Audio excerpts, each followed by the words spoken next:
Querida Mariana, he tenido la suerte de ver hace muy poquito La vida en otros planetas, en el Teatro Ligna, una más de tus obras, uno más de tus montajes además, que he tenido el privilegio de ver, pero esta vez tuvimos la suerte de decir, ¿qué tal si conversamos pronto?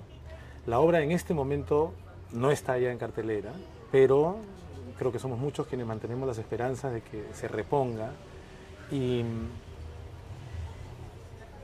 realmente me ha resultado imposible salir indiferente de una obra como esta.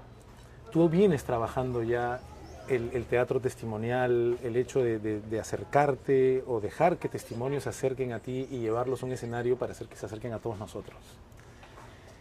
Y esta vez, basándote en el trabajo de Daniela Rotalde, de un libro que se llama Desde el corazón de la educación rural y que tú has montado en el teatro también desde el corazón, nos has traído la experiencia de la educación pública y particularmente la educación pública rural.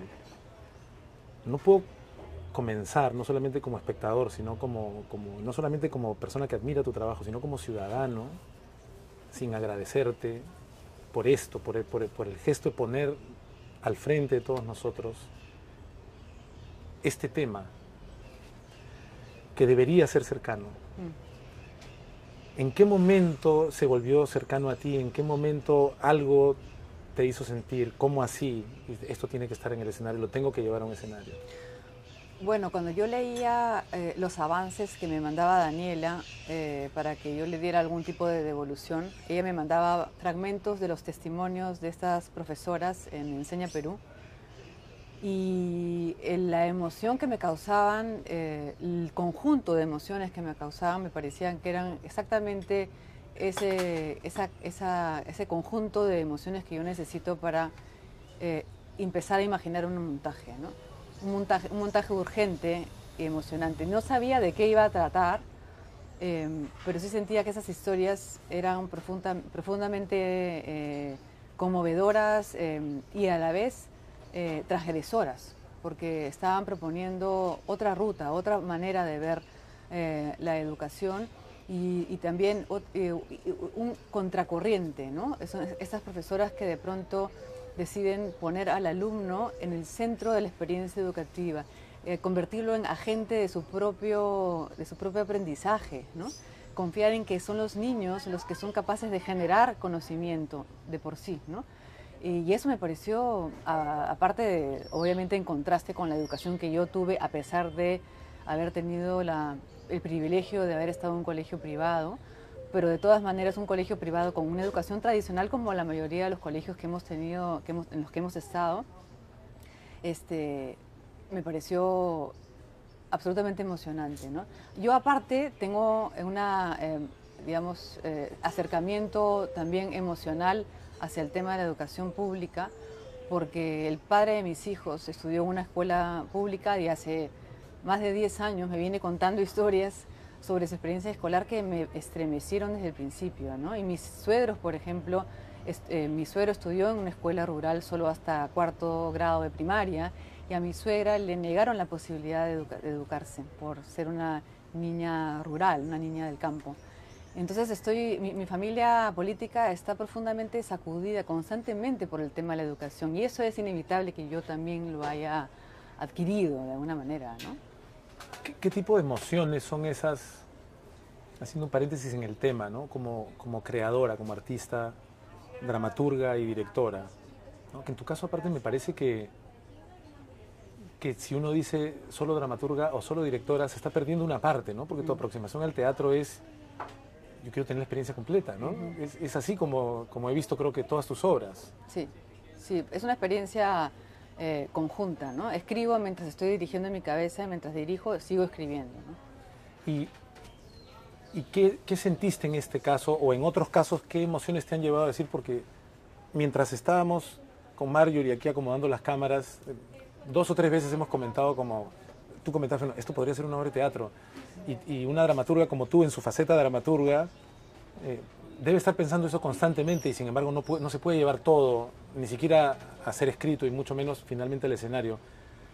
¿Qué se te movió emocionalmente para sentir que el trabajo que Daniela Rotalde te iba compartiendo tenía que llegar? Un conjunto de rabia y esperanza, ¿no? Creo que si algo, una historia, porque yo siempre parto de historias, no de temas.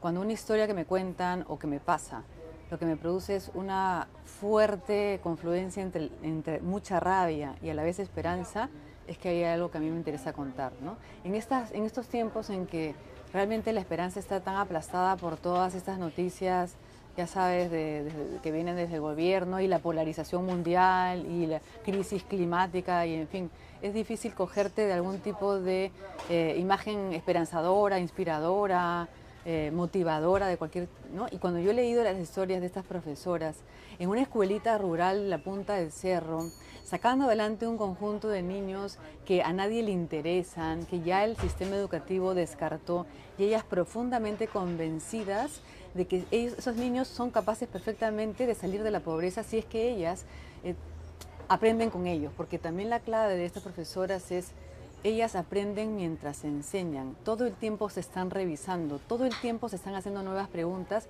en relación a su praxis educativa y todo el tiempo están generando con creatividad nuevas estrategias en función de los nuevos desafíos que les plantean el entorno social en el que están estos niños y también las especificidades de cada niño, ¿no? Entonces eso es profundamente inspirador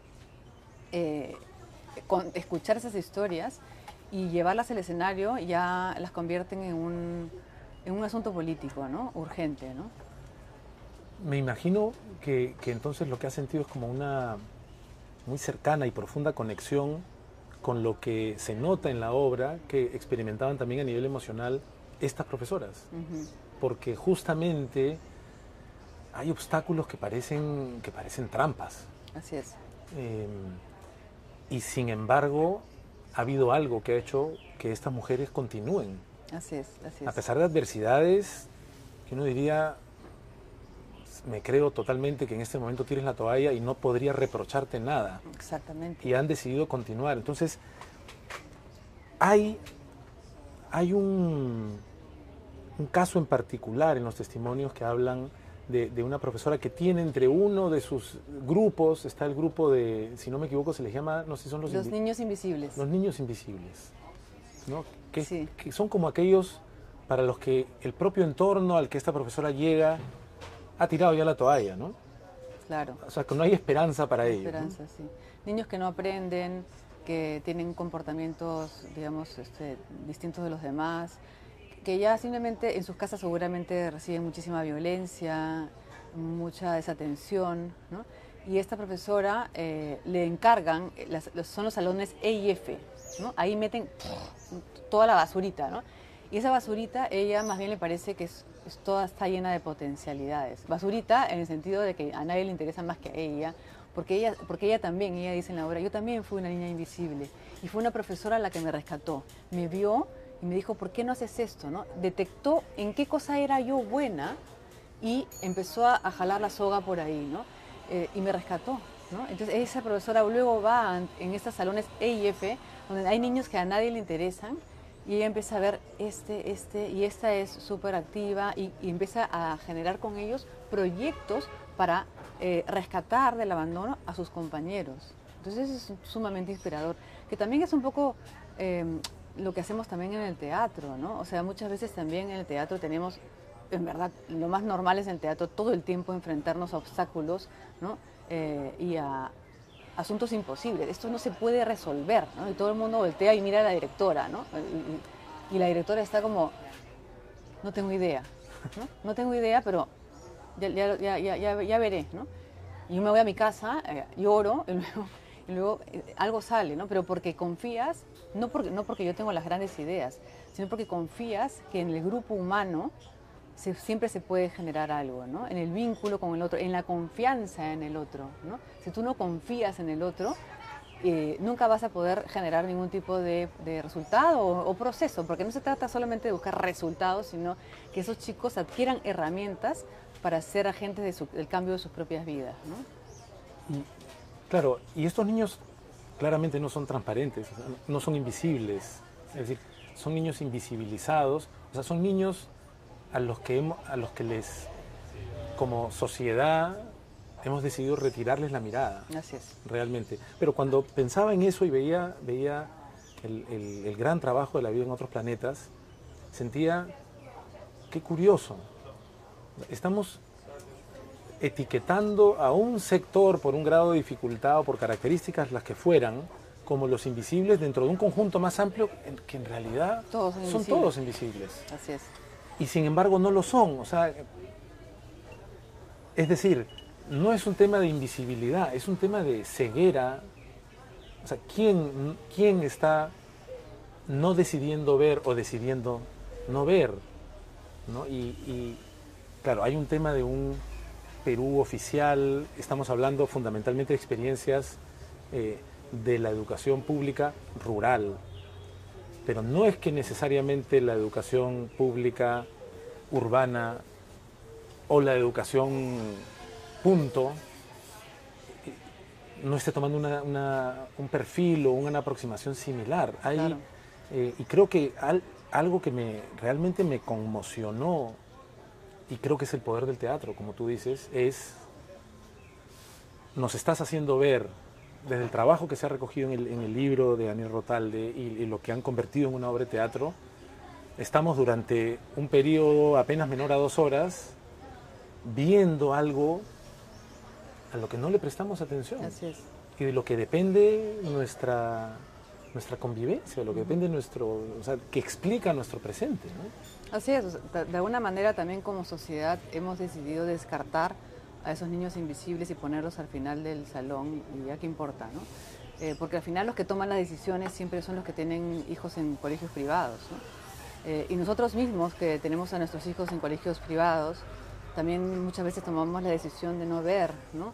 Que se salven mis hijos. El problema es que se salven mis hijos es es un salvataje parcial, porque van a estar en un país donde la mayoría de la gente no tiene acceso a una educación buena o solvente y que no les permite justamente aportar a su país, y luego esos pueden también ser los que van a tomar las decisiones por nosotros, ¿no? Y además genera una sensación de injusticia. O sea, ¿qué nación puede crecer sobre la base de una injusticia, ¿no? Y al mismo tiempo, lo que dices, o sea, ¿qué nación puede fortalecerse cuando la experiencia de la infancia Es traumática. es traumática? Porque mucho de lo que muestras también y mucho de lo que tus actrices y actores, que a su vez se han educado en la educación pública y que también tú recurres al instrumento, a la herramienta de... Ustedes también den un testimonio. No solamente están interpretando a estas profesoras o a estos profesores, sino ¡pum!, de un momento a otro te encuentras como público con que paran un ratito y dicen: yo no soy el personaje que estoy interpretando, yo tuve esta experiencia. Así es.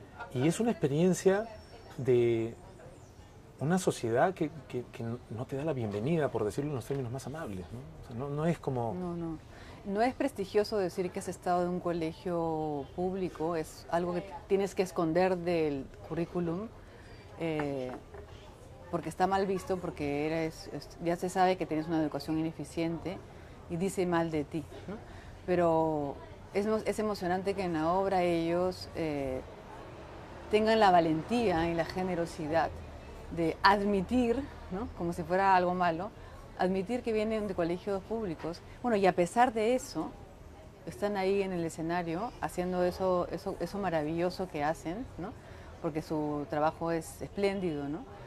Pero a pesar de esos profesores que los violentaron, a pesar de las oportunidades que no tuvieron, las puertas que se les cerraron, ¿no?, y la sensación siempre de disminución que les dio haber estado en estos colegios, porque los profesores que tenían nunca valoraron sus especificidades, nunca valoraron lo que ellos tenían, y más bien están, digamos, construidos bajo una estructura en la que el profesor es el malo, ¿no?, y digamos, un sistema punitivo que nunca permite que el alumno encuentre modos creativos de salir adelante, sino más bien es la trampa, ¿no?, la mentira, ¿no?, me voy a copiar desde el costado, ¿no? Y después la violencia que viene del profesor. Entonces, todo eso, ¿tú crees que no se va a reproducir luego La desconfianza también, ¿no? Una sensación de tu profesor puede, o sea, puede partir de desconfiar de ti. Así es. Es como,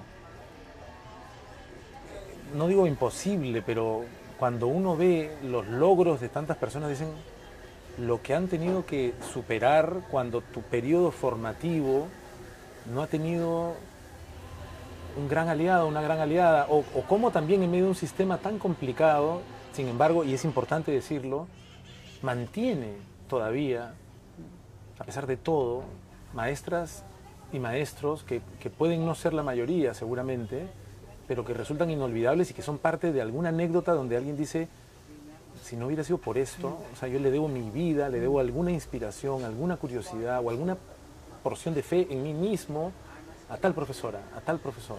Así es.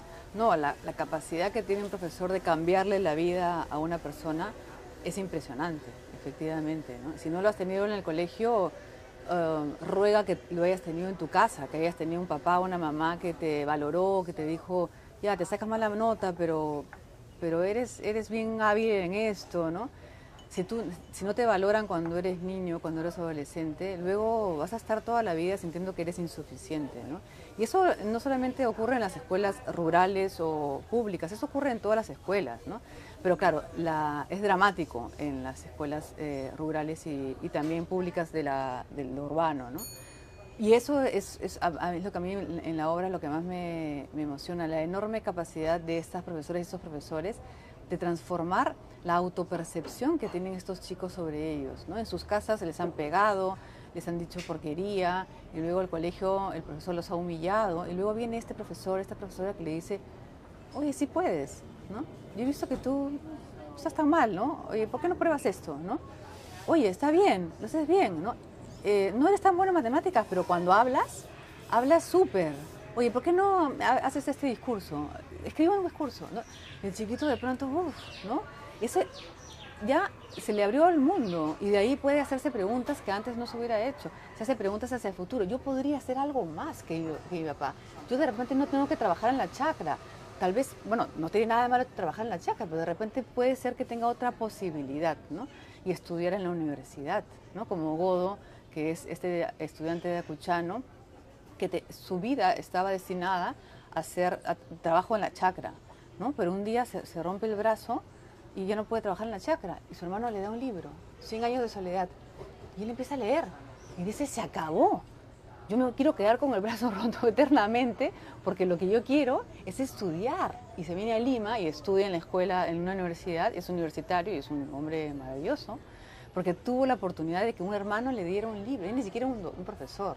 Pero mira qué importante es alguna rendija, un resquicio en el que tú de pronto puedas ver una luz, una estrella, ¿no? Esa es la vida en otros planetas, ¿no? La posibilidad de imaginar que no tienes un techo que te está aplastando cada vez más, sino que detrás del techo hay un cielo y hay miles de posibilidades, ¿no?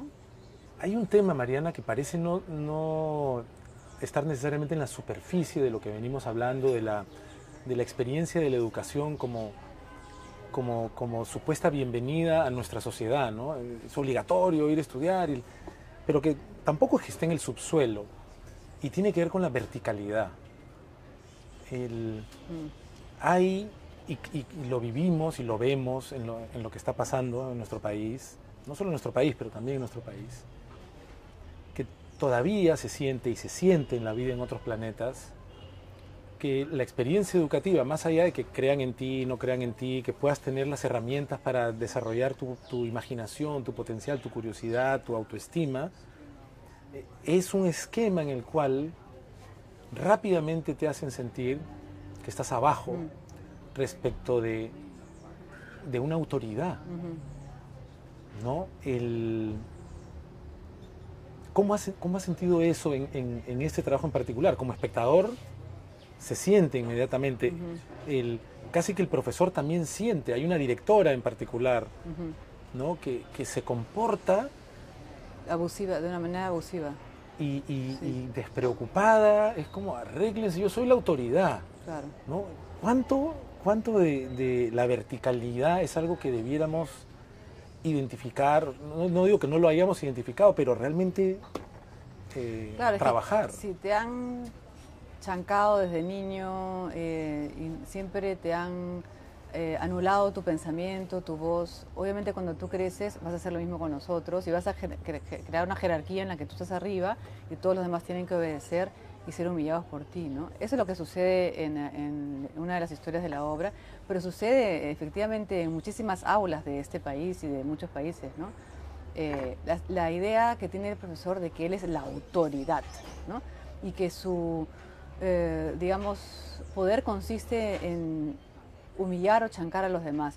O mejor dicho, que la forma que tienen de enseñar y de generar un clima, vamos a decir, pacífico, es oprimiendo a los alumnos, ¿no? Eso lo hemos vivido todos, bueno, al menos yo en mi colegio era así, o sea, todo era un régimen punitivo en el que si tú digamos, te portabas mal, sufrías un castigo y nunca había la pregunta de ¿por qué te has portado mal? ¿Qué te está pasando? ¿No? Y creo que las profesoras que nos han inspirado a hacer esta obra más bien lo abordan desde otro lado, ¿no? ¿Por qué te estás portando mal? ¿Qué cosa está pasando para que te sientas así? ¿Qué cosa traes de tu familia? Claro, a veces cuando tienes un salón de 50 personas o de 60 personas es un poco más difícil, ¿no? Seguro. Pero de todas maneras hay una mirada, ¿no? Los profesores que están en la obra son profesores que confían en la capacidad que tienen los chicos de recibir mediante la empatía lo que el profesor le tiene que dar, sin necesidad de retar, digamos, al profesor o portarse mal, ¿no? Y lo que, por ejemplo, una de las profesoras, Mónica, lo que hace es asociarse con los alumnos y a qué podemos hacer juntos, ¿no? ¿Qué programa podemos crear para motivar más a los compañeros que no quieren venir a clases, ¿no? Y entonces las ideas parten de los propios niños. No es la profesora que les está explicando cómo, ¿no? Sino es en esta reunión en la que se confía en el otro, aun cuando es un niño, ¿no? Que se dan las soluciones, ¿no? Y una de las profesoras al final dice, o sea, simplemente a mí me gusta enseñar porque aprendo constantemente, ¿no? Es esa mirada desde yo no lo sé todo, ¿no? Pero es una invitación a que sea un aprendizaje compartido, una experiencia de aprendizaje Así donde estas maestras, estas profesoras renuncian a una posición de autoridad. Así es. ¿No? Sin que eso les haga perder autoridad en el sentido de, porque de todas maneras tiene que haber alguien que ponga límites y que establezca reglas de convivencia, y que se una cumplan, guía, ¿no? Claro. Pero hay una diferencia bien grande entre ser una persona que guía y acompaña a una persona que da instrucciones y limita y en el fondo lo que está diciendo es que la experiencia educativa y luego la experiencia ciudadana es una experiencia de mantener el orden. Así es. ¿No? Así es. Ahora, autoridad es una palabra emparentada con autoría, ¿no? Y lo que vemos de estas profesoras en la vida en otros planetas, de algunos profesores y de algunos testimonios de estudiantes, es que la educación hace su magia cuando ocurren esta especie de... Yo te escuchaba al principio y uno se queda con la tentación de decir, es un milagro que un hermano, es un milagro que te fractures un brazo y no puedas trabajar en la chacra, y que en esa situación un hermano te dé un libro y eso cambie totalmente tu futuro. Y eso me parece lo que hace es que en lo que te conviertes en la posibilidad de ser autor de tu propia historia. O autora de tu propia historia. Ahora, tú eres autora, tú eres una autora. ¿Cómo te aproximaste a la experiencia con 3 actrices y 3 actores que se siente también que más allá de las experiencias que hayan podido tener, incluyendo muchas dificultades, se siente sobre el escenario que tú estás viendo a autoras y autores de su vida, que tienen esa sensación de estoy conduciendo en una dirección que he elegido a pesar de lo que sea? ¿Cómo fue tu experiencia con ellos para montar esto? Bueno, hicimos un casting abierto a actores y actrices que hubieran estudiado en escuelas públicas y de muchos participantes, se presentaron como 300 personas, elegimos a estos 6. Sobre todo porque a mí estos 6, aparte de ser excelentes actores y actrices, me generaban admiración y también porque tenían ellos a su vez una mirada crítica hacia su propia educación, ¿no? Pero a mí lo que me gustaba, aparte de que tenían la disposición de hablar de algo que el mundo les ha enseñado a callar, ¿no? Cuando ellos van a una reunión de actores de diferentes lugares, ellos omiten seguramente la información de que son de escuela pública, ¿no? Y acá tenían que someterse a ese estado de vulnerabilidad que les daba admitir ante el público: sí, estuve en un colegio público y me maltrató mi profesora y me hice la pila y, ¿no? y todas esas, y mi profesor nos humillaba, ¿no? Y mi mamá tampoco estudió en una escuela, estudió en una escuela rural, ¿no?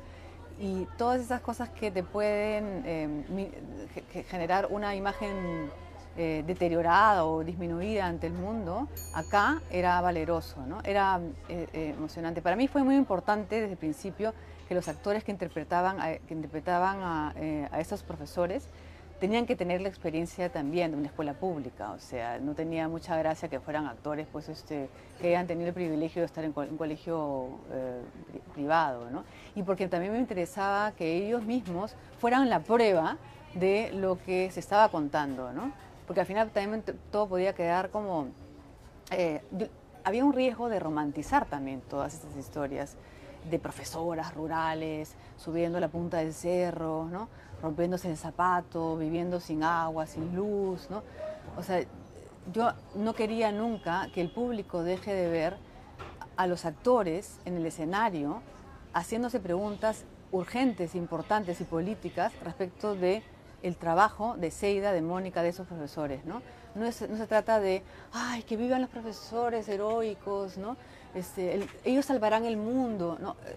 Yo no quería eso, ¿no? Y en ese sentido también, por ejemplo, tuvimos muchas dudas sobre el final de la obra, porque la obra cuenta historias muy inspiradoras sobre los profesores, pero yo no quería quedarme en eso, ¿no? Y he visto, y he sentido y he compartido, es muy interesante, pues, como todo, y eso es parte de la maravilla del teatro, ¿no? Personas que salían y decían, ¡wow, qué desesperanzador, qué duro!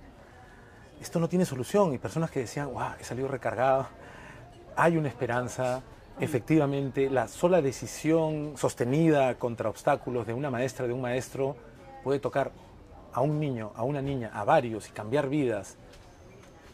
Y es curioso que digas, hay gente que dice, oh, es demasiado difícil, y otra gente que dice, no se puede perder las esperanzas, porque la experiencia que llevas al escenario tiene cruzados estos hilos.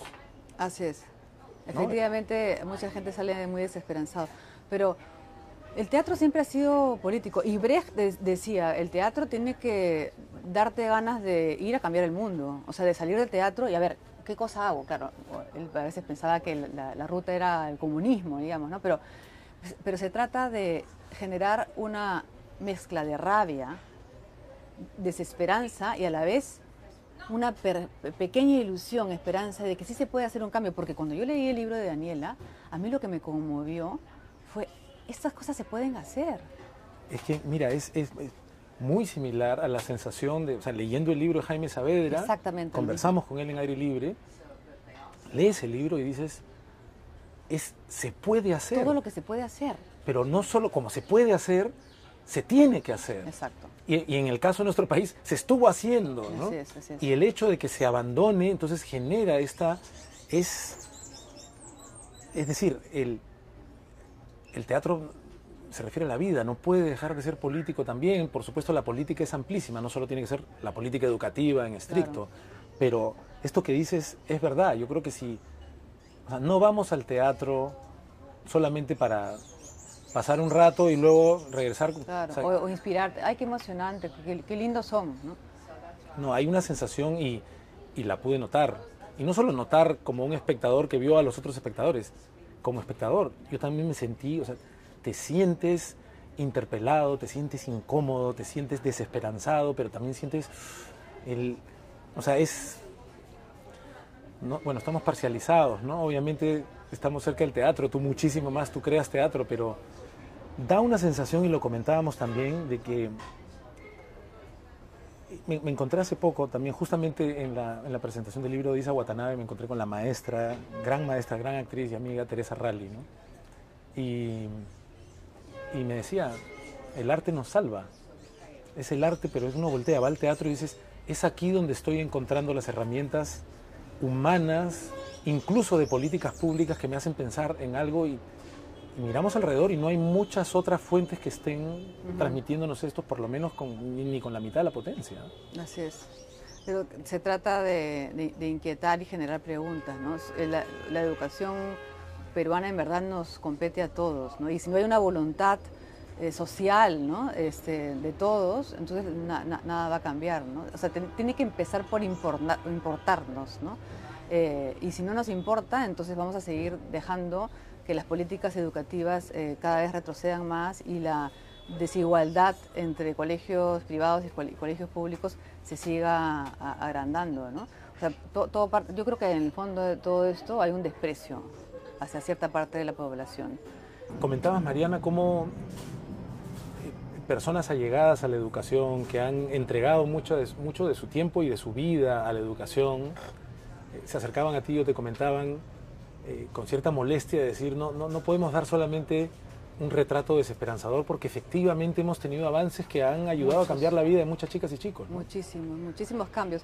Ya se ha transformado la educación en muchos sentidos en los últimos años, pero claro, yo no quería que el público limeño y específicamente el miraflorino que va a ver el himna saliera esperanzado o tranquilo, no, aliviado, porque felizmente hay estos 4 o 5 profesores o este porcentaje pequeño de profesores heroicos que se encargan de todas las falencias educativas, ¿no? Más bien yo lo que quería es que el público saliera inquieto, porque al final estamos hablando de un problema nacional, un problema que parte también de un compromiso que deberíamos tener todos, ¿no? Los cambios no se van a dar porque un ministro o un presidente haga una ley, haga una reforma, sino que tiene que haber una voluntad popular por llevar a cabo esas transformaciones educativas que saquen al Perú adelante, porque ninguna nación se puede construir o puede desarrollarse si es que la mayor parte de los niños del país están abandonados en su educación y no tienen las herramientas para ser agentes de cambio de su propia vida y de su entorno, para aportar al país. Entonces, no tenemos esperanza como país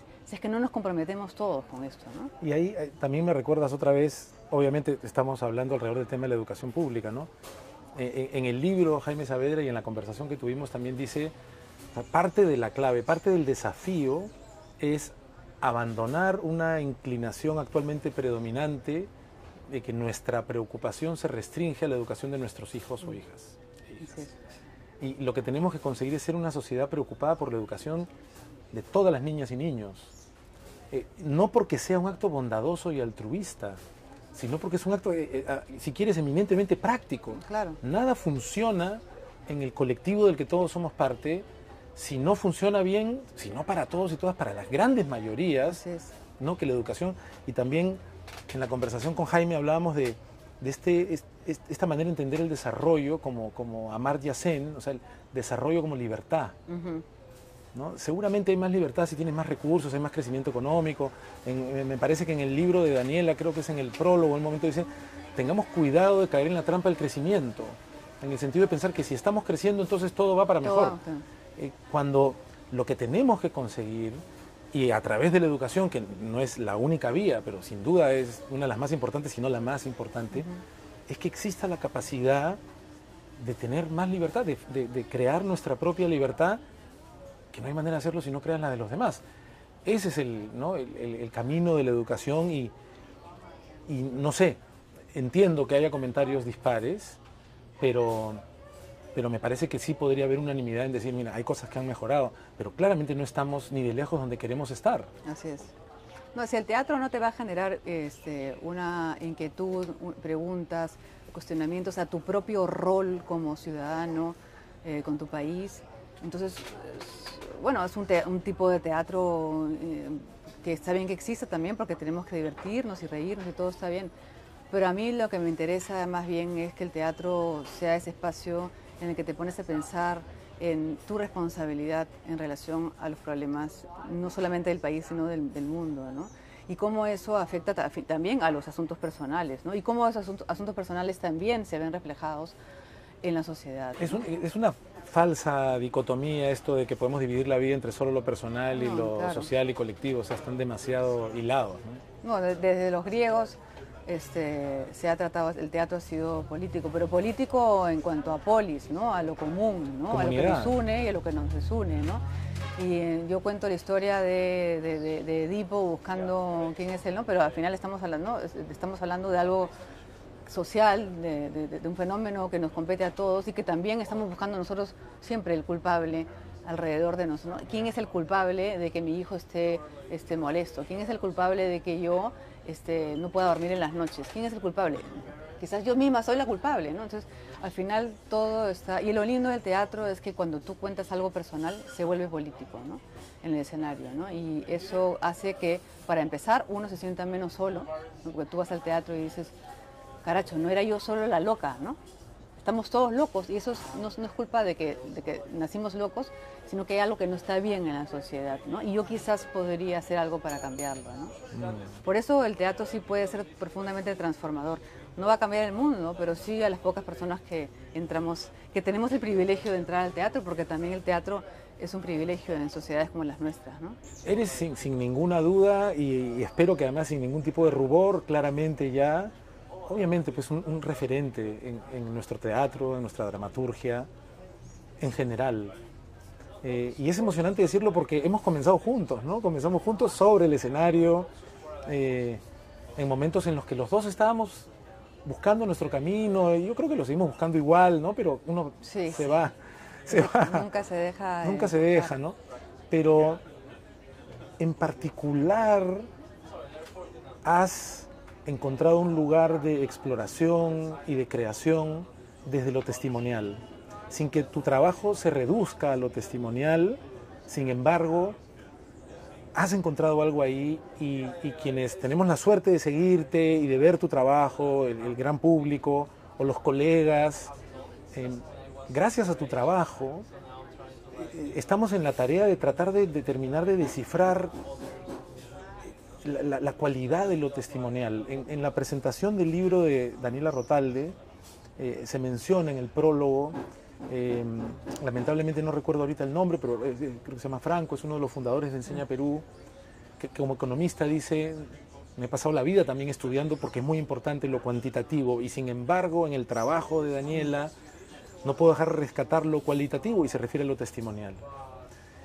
Y las historias son poderosísimas, las historias nos constituyen como humanos. Pero en las historias que sabemos que vienen de un testimonio, es decir, no las ficticias que son maravillosas y poderosas, hay algo. Hay algo que hace que uno sienta, no sé bien cómo decirlo, como que no tenemos escapatoria de una manera particular, ¿no? Te interpela directamente y te anima, ¿no? Que la persona esté en el escenario atreviéndose a vencer su pudor, su miedo, su vergüenza y también el miedo al juicio, por ejemplo, y a abrir su corazón o a contar algo que no lo deja bien o que lo avergüenza, que haga eso en el escenario, es inevitable que genere una invitación, casi una obligación al público de hacer la misma operación consigo mismo, ¿no?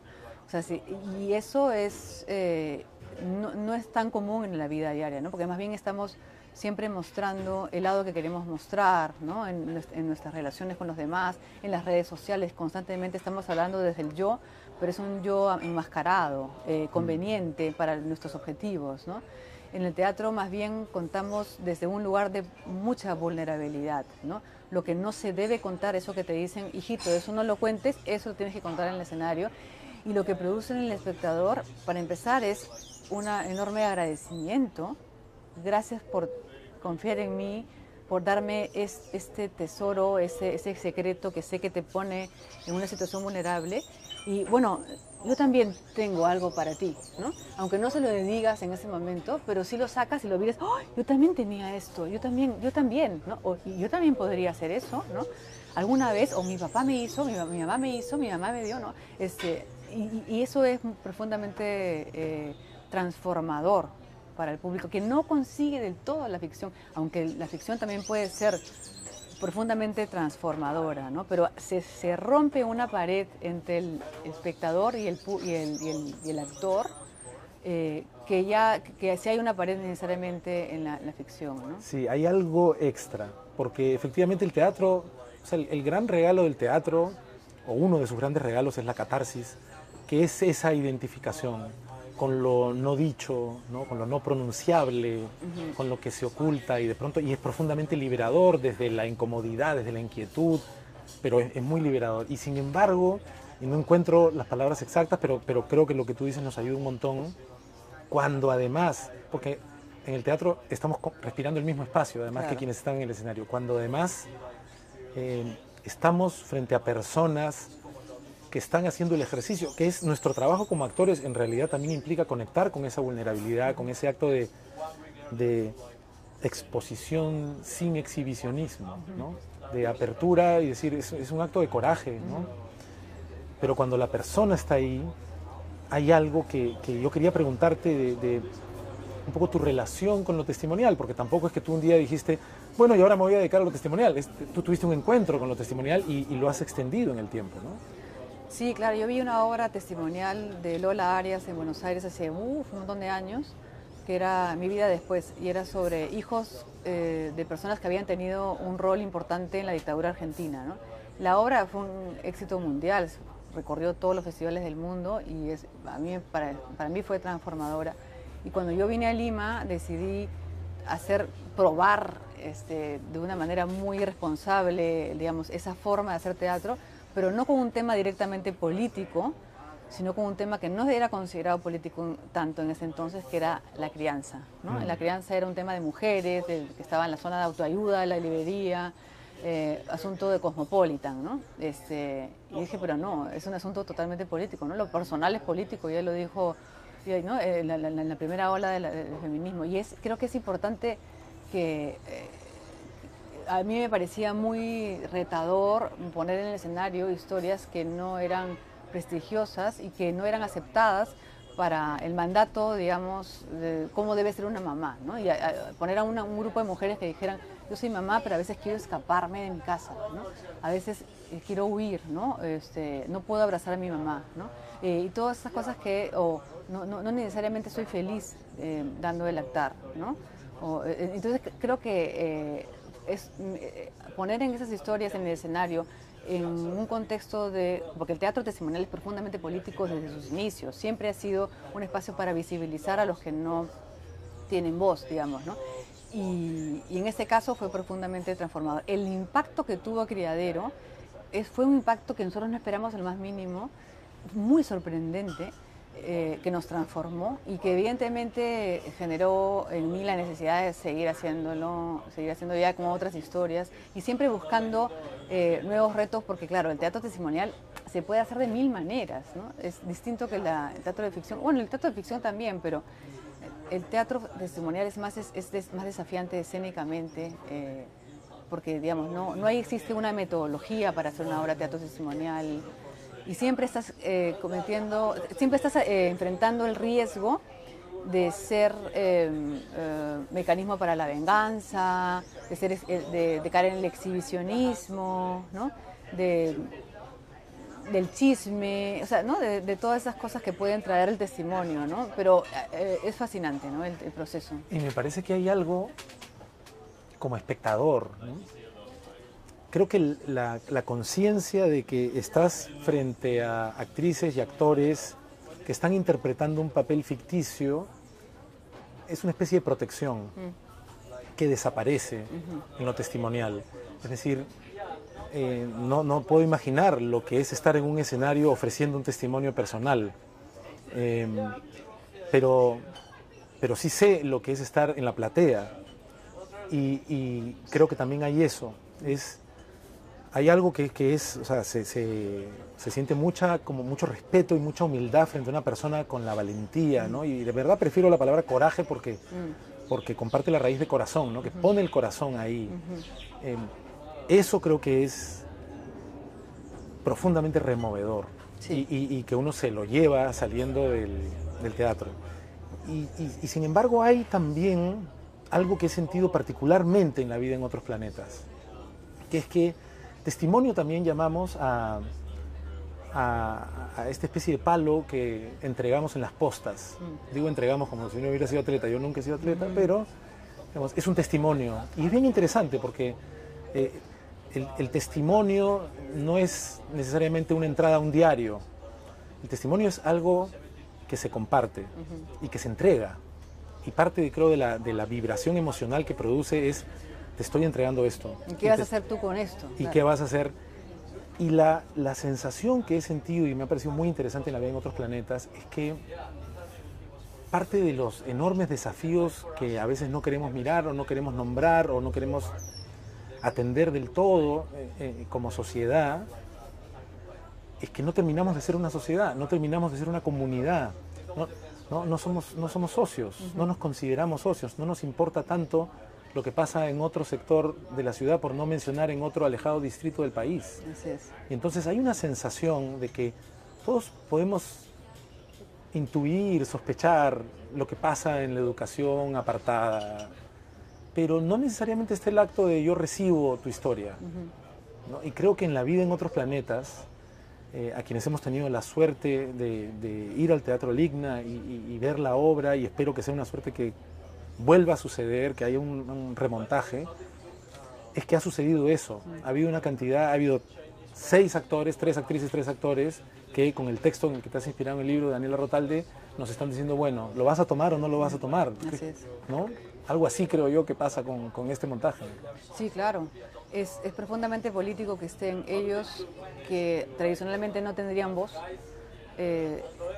parados en el escenario, con un montón de gente que en principio no estaba interesada en lo que ellos tenían para dar, o para contar en todo caso, y que de pronto ellos, con toda su humildad y su generosidad y su valentía, ofrezcan esos testimonios y produzcan un efecto estremecedor en ese público que inicialmente no estaba interesado, porque no estamos interesados necesariamente, cada uno está viviendo su vida como puede, ¿no?